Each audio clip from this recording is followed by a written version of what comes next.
विभाग प्रथम राजनीति विज्ञान द्वितीय प्रश्न पत्र प्रमुख भारतीय राजनीतिक विचारक। आज के हमारे विचारक है गोपाल कृष्ण गोखले। मित्रों, गोखले के राजनीतिक विचारों का हम अध्ययन करेंगे आज। गोपाल कृष्ण गोखले के राजनीतिक विचारों का अध्ययन हम निम्न बिंदुओं के आधार पर कर सकते हैं। पहला बिंदु आता है उदारवादी आग्रह। गोखले ने ऐसे समय में अपने विचारों का प्रतिपादन किया जब भारत में पश्चिमी उदारवाद के प्रति आकर्षण और आग्रह पनप रहे थे। पश्चिमी उदारवादी मूल्यों के आलोक में भारतीय बुद्धिजीवी भारत में राजनीतिक उत्थान और सामाजिक व आर्थिक पुनर्निर्माण की दिशा में सोचने लगे थे। दादा भाई नौरोजी, सुरेंद्रनाथ बनर्जी और राणा डे आदि जो भारतीय थे वो उदारवादी नेताओं में गिने जाते थे और गोखले ने भी इसी उदारवादी परंपरा को आगे बढ़ाया। उदारवादी मूल्यों, जनता की स्वतंत्रता, व्यक्ति की गरिमा का आदर, विधि का शासन, नियंत्रित सरकार, समता व न्याय में गोखले की गहरी आस्था थी। वे ब्रिटिश शासन से ये अपेक्षा करते थे कि वह उन उच्चतर मूल्यों को भारतीय शासन व्यवस्था में लागू करे जो ब्रिटिश शासन पद्धति का मूल आधार माने जाते थे। दूसरा बिंदु है ब्रिटिश शासन के प्रति दृष्टिकोण। गोखले ये स्वीकार करते थे कि ब्रिटिश संपर्क के कारण भारत को लोकतांत्रिक परंपराओं और संवैधानिक संस्थाओं के कार्यकरण का अनुभव प्राप्त हुआ है। वे संवैधानिक सुधारों के माध्यम से ब्रिटिश संवैधानिक पद्धति को क्रमशः भारत में अपनाए जाने पर बल देते थे। गोखले उदारवादी लोकतांत्रिक परंपराओं और संस्थाओं को भारत में विकसित करने के पक्ष में थे। भारतीय जनता के लोकतांत्रिक अधिकारों की प्रतिष्ठा के लिए वे क्रमिक सुधारों और संवैधानिक संसाधनों के प्रयोग पर बल देते थे। ब्रिटिश लोगों की न्यायप्रियता में उनकी गहरी आस्था थी और वे ये मानते थे कि अंग्रेज भारत के शासन को एक ट्रस्ट के रूप में संचालित कर रहे हैं, ऐसा उनका मानना था। तो ब्रिटिश शासन के प्रति उनका दृष्टिकोण बहुत सकारात्मक था। तीसरा बिंदु आता है नौकरशाही के अधिकारवादी प्रवृत्ति का विरोध। गोखले ब्रिटिश नौकरशाही की अधिकारवादी भूमिका के घोर विरोधी थे। वो उसका विरोध करते थे। उनकी मान्यता थी कि ब्रिटिश सरकार द्वारा भारतीय हितों की उपेक्षा करके साम्राज्यवादी हितों के प्रोत्साहन और भारत के आर्थिक संसाधनों के ब्रिटेन को हो रहे बहाव के लिए नौकरशाही की प्रवृत्तियां बहुत ही जिम्मेदार है। चौथा बिंदु आता है राष्ट्रवाद। गोखले का भारतीय राष्ट्रवाद में अटूट विश्वास था। वो बहुत विश्वास करते थे। महान राष्ट्रवादी होने के नाते वे ब्रिटिश शासन के समर्थक होते हुए भी भारतीय जनता के स्वाभिमान के प्रखर प्रवक्ता थे। वो भारतीयों के स्वाभिमान को भी उच्च मानते थे। ब्रिटिश शासन के प्रति उनकी भक्ति आत्मसम्मान और राष्ट्रभक्ति से प्रेरित थी। उनकी जो भक्ति थी ब्रिटिश शासन के प्रति वो आत्मसम्मान और राष्ट्रभक्ति से प्रेरित थी। भारत के उज्जवल और गरिमामय अतीत के प्रति गोखले के मन में बहुत आदर भाव था। वे भारत की प्राचीन सभ्यता, उन्नत विचारों, उत्कृष्ट दर्शन और साहित्य पर गर्व करते थे। उनको हमेशा अपने राष्ट्रवाद का बहुत गर्व रहता था। उनके अंदर राष्ट्रवाद की भावना कूट कूट कर भरी हुई थी। उनकी धारणा थी कि भारतीयों की दुर्दशा का कारण भारतीयों में विद्यमान उदासीनता और अकर्मण्यता की प्रवृत्ति ही थी। इसलिए वे देश सेवा के लिए जनता की तत्परता, संकल्प और त्याग वृत्ति को भारत में राष्ट्रीयता का सुदृढ़ आधार बनाना चाहते थे। उनके लिए राष्ट्रीयता का सर्वाधिक महत्वपूर्ण पक्ष ये था कि विकास के प्रति भारतीय जनता के समर्पण और उसके लिए प्रयत्न करने की नैतिक, सामाजिक और राजनीतिक क्षमता में वृद्धि हो सके। चौथा बिंदु राष्ट्रवाद और उसके बाद अब पांचवा बिंदु है स्वशासन की धारणा। गोखले की स्वशासन की परिकल्पना में भारत के ब्रिटिश साम्राज्य से पूरी तरह स्वतंत्र हो जाने का भाव निहित नहीं था। वे इसी को उचित भी मानते थे और व्यावहारिक भी कि साम्राज्य के अधीन ही एक सम्मानित देश के रूप में भारत का स्थान सुरक्षित किया जाए। इस दृष्टि से उनके स्वशासन की धारणा का लक्ष्य साम्राज्य के अधीन स्वशासन तक सीमित था। छठा बिंदु आता है क्रमिक सुधारों में विश्वास। गोखले आदर्शोन्मुख यथार्थवादी थे। आदर्श की ओर बढ़ते हुए यथार्थवादी थे। उनका राजनीतिक यथार्थवाद उन्हें इस तथ्य को आत्मसात करने के लिए प्रेरित करता था कि भारत के स्वराज्य की कामना की पूर्ति तात्कालिक उद्घोषणा द्वारा नहीं अपितु क्रमिक सुधारों के द्वारा ही हो सकती थी। वे जनता की राजनीतिक जागृति तथा राजनीतिक और प्रशासनिक क्षमताओं में वृद्धि को इन सुधारों की पूर्व शर्त मानते थे कि ऐसा पहले होना बहुत ज़रूरी है कि लोगों में जागृति आए और प्रशासनिक क्षमताओं में वृद्धि हो। तो वे क्रमिक सुधारों में विश्वास करते थे। गोखले सुधारवादी थे और ऐसे क्रांतिकारी नहीं थे जो एक सर्वथा नवीन राजनीतिक प्रणाली की स्थापना की कल्पना करे, अपितु ऐसे आदर्शवादी थे कि जो यथार्थ के ठोस धरातल पर विद्यमान विकृतियों का दृढ़ता से प्रतिकार और निवारण करते हुए विद्यमान व्यवस्था को एक यथासंभव निर्दोष स्वरूप प्रदान करने के लिए कटिबद्ध हो। 7वां बिंदु आता है संवैधानिक साधनों में विश्वास। गोखले संवैधानिक साधनों को अपनाए जाने पर बल देते थे। आंदोलन और संघर्ष की संवैधानिक पद्धति को गोखले ने ऐसे साधनों द्वारा किए जाने वाले आंदोलन के रूप में परिभाषित किया जिसमें वांछित परिवर्तन संवैधानिक प्राधिकारियों के कृत्यों के माध्यम से किया जा सके। इसका अर्थ ये था कि वे आंदोलन की ऐसी पद्धति में विश्वास करते थे जिसके द्वारा सत्ता की वैधता को चुनौती नहीं दी जाती हो, अपितु उसे संचालित कर लोगों के विवेक को जागृत करके उन्हें जनता की न्याय सम्मत आकांक्षाओं का आदर करने के लिए प्रेरित किया जाता हो। व्यवहार में क्या था कि गोखले ने ब्रिटिश सरकार के प्रति आंदोलन की जो शैली अपनाई उसमें आग्रह, प्रार्थना पत्र, शिष्टमंडल, विचार विमर्श और रचनात्मक आलोचना आदि सम्मिलित थे। 8वां बिंदु है स्वदेशी का समर्थन किंतु बहिष्कार जैसे अतिवादी साधनों का विरोध। गोखले स्वभावतः रचनात्मक राजनीति के पक्षधर थे। स्वदेशी की भावना को गोखले देशभक्ति का प्रतीक और एक पवित्र विचार मानते थे। उनके लिए स्वदेशी केवल एक आर्थिक शस्त्र नहीं था, अपितु उसमें जनता की आत्मनिर्भरता की आकांक्षा और आत्मसम्मान की चेतना की सकारात्मक अभिव्यक्ति भी निहित थी। तो वे स्वदेशी का समर्थन करते थे लेकिन बहिष्कार जैसे साधन के पक्ष में नहीं थे।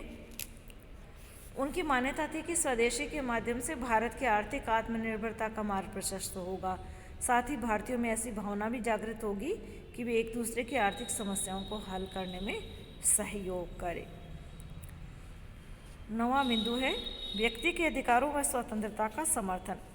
गोखले व्यक्ति के अधिकारों व नागरिक स्वतंत्रताओं के जागरूक समर्थक थे। गोखले ब्रिटिश शासन के अधीन जनता के अधिकारों के अतिक्रमण से बहुत क्षुब्ध थे। उन्होंने स्पष्ट शब्दों में कहा कि ब्रिटिश साम्राज्य के अधीन कहीं भी जनता के अधिकारों पर नियंत्रण रखने के संदर्भ में सरकार इतनी शक्तिशाली नहीं थी जितनी कि भारत में थी। तो गोखले ने जनता के अभिव्यक्ति, स्वातंत्र्य प्रेम तथा प्रेस की स्वतंत्रता का दृढ़तापूर्वक समर्थन किया। तो वो व्यक्ति के अधिकारों के समर्थक थे और व्यक्ति की स्वतंत्रता का भी समर्थन करते थे। 10वां बिंदु आता है साधनों की पवित्रता और राजनीति का आध्यात्मिकरण। मित्रों, ये बहुत महत्वपूर्ण बात है कि गोखले राजनीतिक गतिविधियों और सार्वजनिक जीवन में साधनों की पवित्रता में विश्वास करते थे। उनका दृढ़ मत था कि पवित्र साधनों से ही पवित्र साध्य की प्राप्ति की जा सकती है। वे मानते थे कि राजनीति को जनता की सेवा का माध्यम तभी बनाया जा सकता है जबकि उसमें सक्रिय लोग उच्चतर चारित्रिक और नैतिक क्षमताओं से संपन्न हो। उनका दृढ़ विश्वास था कि जब तक देशवासियों में चरित्र और क्षमताओं का विकास नहीं किया जाता तब तक स्वराज्य की प्राप्ति न केवल असंभव है अपितु निरर्थक भी है, क्योंकि नैतिक दृढ़ता और चारित्रिक श्रेष्ठता को धारण करके ही भारतीय स्वराज्य के वास्तविक लाभ उठा सकते हैं। आचरण की पवित्रता, सार्वजनिक आचरण की पवित्रता और नैतिक मूल्यों के प्रति समर्पण के गोखले के गुरु मंत्र को गांधी जी ने भी अपने राजनीतिक व्यक्तित्व और दृष्टिकोण का आधार बना लिया था। इसी कारण गांधी जी गोखले को सदैव अपने राजनीतिक गुरु के रूप में सम्मान देते थे। 11वां बिंदु आता है सांप्रदायिक सद्भावना में विश्वास। सांप्रदायिक सौहार्द में गोखले की बहुत आस्था थी। उनकी स्पष्ट मान्यता थी कि भारत के राजनीतिक, आर्थिक और सामाजिक विकास का लक्ष्य तभी प्राप्त किया जा सकता है जबकि भारत में विभिन्न धार्मिक विश्वासों के लोग परस्पर एकता, सद्भाव व सहयोग की भावना से रहे। वे स्वयं भी धर्मपरायण हिंदू होते हुए भी अन्य धर्मावलंबियों के प्रति घृणा या वैमनस्य का भाव धारण करने को धर्म विरोधी कृत्य मानते थे। वे हिंदू कहलाने की अपेक्षा स्वयं को भारतीय कहलाना ज़्यादा पसंद करते थे, तो सांप्रदायिक सद्भावना में उनकी आस्था थी। हम ये भी कह सकते हैं भारत में उन्होंने जो विचार व्यक्त किए, गोखले ने जो सांप्रदायिक सौहार्द के लिए जो विचार व्यक्त किए, तो उसमें उन्होंने कहा इस देश का भविष्य सुनिश्चित रूप से हिंदुओं और मुसलमानों के मध्य सौहार्दपूर्ण सहयोग पर निर्भर करता है। इन दोनों में से किसी भी समुदाय के लिए एक दूसरे से अलग हो जाना संभव नहीं है। इन दोनों को ही इसी भूमि पर एक साथ रहना है और इसलिए यह आवश्यक है कि ये दोनों एक साथ मिलकर राष्ट्र निर्माण का कार्य करें। तो इस तरह से गोखले जो हैं, गोखले के जो राजनीतिक विचार है, एक बार पुनः मैं बिंदु आपको बता देती हूँ। मुख्य मुख्य जो बिंदु थे जिनके अंतर्गत हमने अध्ययन किया है राजनीतिक विचारों में, पहला है उनका उदारवादी आग्रह था। ब्रिटिश शासन के प्रति उनका दृष्टिकोण बहुत सकारात्मक था।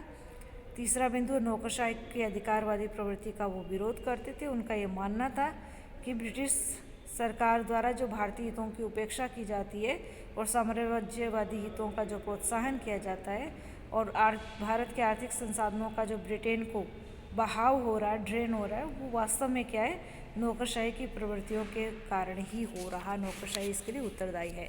चौथा बिंदु है राष्ट्रवाद। उनके अंदर राष्ट्रवाद था, अटूट विश्वास था राष्ट्रवाद में, भारतीय राष्ट्रवाद में उनका। पांचवा बिंदु है स्वशासन की धारणा थी उनको, वो स्वशासन की कल्पना किया करते थे। छठा है क्रमिक सुधारों में विश्वास था उनकी, सुधार क्रमशः होने चाहिए लेकिन जरूर होने चाहिए। सातवां संवैधानिक साधनों में विश्वास करते थे। संवैधानिक साधनों में जो हमेशा उनका मानना था कि प्रार्थना पत्र दिए जा सकते हैं, शिष्टमंडल भेजे जा सकते हैं, विचार विमर्श किया जा सकता है, रचनात्मक आलोचना की जा सकती है। तो इस तरह से वो हमेशा संवैधानिक साधनों में विश्वास करते थे। आठवां बिंदु आता है स्वदेशी का समर्थन, किंतु बहिष्कार जैसे अधिवादी साधनों का विरोध किया, स्वदेशी को अपनाने पर बल दिया करते थे। व्यक्ति के अधिकारों और स्वतंत्रता का समर्थन करते थे। साधनों की पवित्रता और राजनीति का आध्यात्मिकरण भी करना चाहते थे कि सार्वजनिक जीवन में पवित्रता होनी चाहिए, सार्वजनिक आचरण में पवित्रता होनी चाहिए और सिर्फ साध्य ही नहीं, उद्देश्य ही नहीं, उसको प्राप्त करने के साधन भी पवित्र होने चाहिए। साध्य और साधन दोनों पवित्र होने चाहिए। और इसी तरह सांप्रदायिक सद्भावना में भी उनकी गहरी आस्था थी। ये थे गोखले के राजनीतिक विचार। अब हम पढ़ते हैं गोखले के आर्थिक विचार। गोखले भारत की आर्थिक दुर्दशा से बहुत दुखी थे। रानाडे के निर्देशन में उन्होंने आर्थिक प्रश्नों का गहरा अध्ययन किया था और वे इस निष्कर्ष पर पहुंचे थे कि जब तक देश में व्यापक आर्थिक सुधारों का सूत्रपात नहीं किया जाता, तब तक भारत की जनता की राजनीतिक आकांक्षाओं की पूर्ति करना, उनकी कल्पना करना व्यर्थ है। तो यहाँ हम उनके आर्थिक विचारों को इन बिंदुओं में पढ़ सकते हैं। पहला है भारत के सैनिक खर्च में कमी का आग्रह। गोखले की ये मान्यता थी कि ब्रिटिश सरकार द्वारा भारत में सैनिक विषयों पर अत्यधिक खर्च किया जा रहा था, जिसका भार भारत की जनता को वहन करना पड़ रहा था। उन्होंने इस बात पर भी आपत्ति की कि शांति काल में भी भारत में भारी भरकम सेना का निर्वाह किया जा रहा था। तो उन्होंने सुझाव दिया कि सैनिक खर्च में कमी के लिए भारत में रिजर्व सेना की व्यवस्था की जा सकती है, जिससे क्या होगा, आक्रमण या युद्ध के समय उसे काम में लिया जा सके तथा शांति काल में भारी संख्या में सेना का निर्वाह न करना पड़े। उन्होंने ये भी आग्रह किया कि भारत की सेना का उपयोग वास्तविक आक्रमण या युद्ध की स्थितियों को छोड़कर भारत की सीमाओं से बाहर नहीं किया जाए। उन्हें इस बात पर गंभीर आपत्ति थी कि भारतीय जनता के हितों के मूल्यों पर भारतीय सेना का उपयोग ब्रिटिश साम्राज्य के विस्तारवादी उद्देश्यों की पूर्ति के लिए किया जा रहा था। तो इन्हें इस बात का बहुत दुख था। दूसरा बिंदु आता है जनता पर टैक्स के बोझ को कम करने का आग्रह है। गोखले भारतीय जनता पर ब्रिटिश शासन के अधीन करों के बोझ से बहुत क्षुब्ध थे। उन्होंने इंपीरियल लेजिस्लेटिव काउंसिल में सरकार की कर नीति की कड़ी आलोचना की थी। जो सरकार ने टैक्स की पॉलिसी बहुत ही कठिन बना रखी है, ये जनता के लिए बहुत कष्ट की बात है। एक तो उन्होंने ये भी कहा था कि जनता पर करों का आवश्यकता से अधिक भार जो है वो जो डाला जा रहा है, तो ये सही नहीं है, क्योंकि पहले से ही जनता बहुत कष्ट में है, आर्थिक गरीबी है, वो आर्थिक विपन्नता से ग्रस्त है। ऐसे में एक तो पहले से ही तकलीफ में है, ऊपर से सरकार द्वारा अर्जित आय का अधिकांश हिस्सा भी जनता के कल्याणकारी गतिविधियों में खर्च नहीं किया जा रहा है, जो कि सेना को चलाने में या सरकारी तंत्र को चलाने में ज़्यादा खर्च किया जा रहा है। तो इस बात से वो बहुत क्षुब्ध थे। तीसरा बिंदु आता है मुक्त व्यापार की नीति के प्रति संशय। अपने उदारवादी आग्रहों के बावजूद गोखले आर्थिक क्षेत्र में राज्य की हस्तक्षेपवादी नीति के समर्थक नहीं थे, यानी वो हस्तक्षेप किया जाना उचित मानते थे आर्थिक नीति में। वे मुक्त व्यापार की नीति को भारत में लागू किए जाने के गंभीर व्यावहारिक दुष्परिणामों से परिचित थे। वो नहीं चाहते थे कि मुक्त व्यापार हो। मुक्त व्यापार है यानी आप चाहे जैसा जिसका व्यापार करें, ऐसा नहीं होना चाहिए। उनकी दृढ़ मान्यता थी कि जब तक किसी देश में आर्थिक विकास की न्यूनतम अवस्था प्राप्त नहीं कर ली जाती, तब तक उसे मुक्त व्यापार की प्रतियोगिता में धकेल देना किसी भी प्रकार न्याय संगत नहीं है। उन्होंने ये भी कहा कि कंपनी जो है, ईस्ट इंडिया कंपनी जो है, जानबूझकर भारतीय जनता के उद्योगों को नष्ट कर रही है और विदेशी उत्पादकों के लिए बाजार तैयार कर रही है। कंपनी की स्वार्थी आर्थिक नीतियों के गंभीर दुष्परिणाम भारत की जनता को भुगतने पड़ रहे हैं। ईस्ट इंडिया कंपनी की नीति का लक्ष्य ये था कि भारत को केवल कच्चे माल का उत्पादन करने वाला कृषि प्रधान देश बना दिया जाए तथा कच्चे माल से वस्तुओं का उत्पादन करने के लिए यहाँ कारखाने स्थापित नहीं होने दिए जाएं। इंग्लैंड ने हम पर मुक्त व्यापार की नीति जो है वो लागू कर दी है, थोप दी है और भारत की अनौद्योगिकृत अर्थव्यवस्था की विश्व के औद्योगिक देशों से नियंत्रणहीन प्रतियोगिता के द्वार खोल दिए हैं। हमारा कृषि प्रधान देश है, ऐसे में हमें औद्योगिक व्यवस्था के लिए कच्चा माल जो आप बाहर भेज रहे हो, तो उससे फिर बने हुए उत्पाद हमारे देश में बेच रहे हो, महंगे दामों पर बेच रहे हो, जिससे वो उनको बहुत मानसिक रूप से कष्ट होता था। चौथा बिंदु आता है ग्रामीण ऋणग्रस्तता के प्रति चिंता। गोखले ग्रामीण लोगों, विशेषकर किसानों की ऋणग्रस्तता से बहुत चिंतित थे। किसान हमेशा ऋणग्रस्त रहता है, उस पर कोई ना कोई उधार बकाया ही रहता है। तो इसके लिए वो चाहते थे कि भारतीय कृषक और ग्रामीणों को अपनी कृषिगत और अन्य आवश्यकताओं की पूर्ति के लिए महाजनों से जो ऋण लेना पड़ता है और अपनी भूमि को बंधक रखना पड़ता है, तो ऐसा नहीं होना चाहिए। इसके लिए गोखले का सुझाव था कि सहकारी साख समितियों की स्थापना के माध्यम से ग्रामीणों और किसानों को जो ऋण सुविधाएं हैं वो वित्तीय सुविधाएं उपलब्ध करवाई जा सकती है। पांचवा बिंदु आता है भारत में रेलों के विस्तार को प्राथमिकता देने का विरोध। गोखले भारत में ब्रिटिश सरकार द्वारा रेलों के विस्तार पर किए जाने वाले भारी खर्च के विरुद्ध थे। ब्रिटिश सरकार ने भारत में रेलों का प्रसार करके भारत के लिए एक सुदृढ़ औद्योगिक आधार तैयार किया है। तब गोखले ने बिना संकोच के उत्तर दिया कि ऐसा करने में ब्रिटिश सरकार का मंतव्य भारत के औद्योगिक विकास का मार्ग खोलना नहीं, अपितु भारत के प्रशासन पर अपनी पकड़ मजबूत बनाना है और ब्रिटिश औद्योगिक हितों को प्रोत्साहन देना है। तो वो इस बात का विरोध करते थे कि ब्रिटिश सरकार भारत में रेलों का विस्तार कर रही है और उसे प्राथमिकता से तय कर रही है। तो इस तरह से ये गोखले के आर्थिक विचार है। यहाँ आर्थिक विचारों में जिन बिंदुओं के तहत हमने अध्ययन किया है उसमें भारत के सैनिक खर्च में वो कमी का आग्रह करते थे। इसी तरह से जनता पर टैक्स के बोझ को कम करना भी चाहते थे। मुक्त व्यापार की नीति के प्रति उनमें संशय था, वो इसको सही नहीं मानते थे और इसी तरह से वो ग्रामीण लोगों की ऋणग्रस्तता के प्रति भी चिंता रखते थे और भारत में रेलों के विस्तार को प्राथमिकता दिए जाने का विरोध भी वो करते थे। आज के लिए इतना ही, धन्यवाद।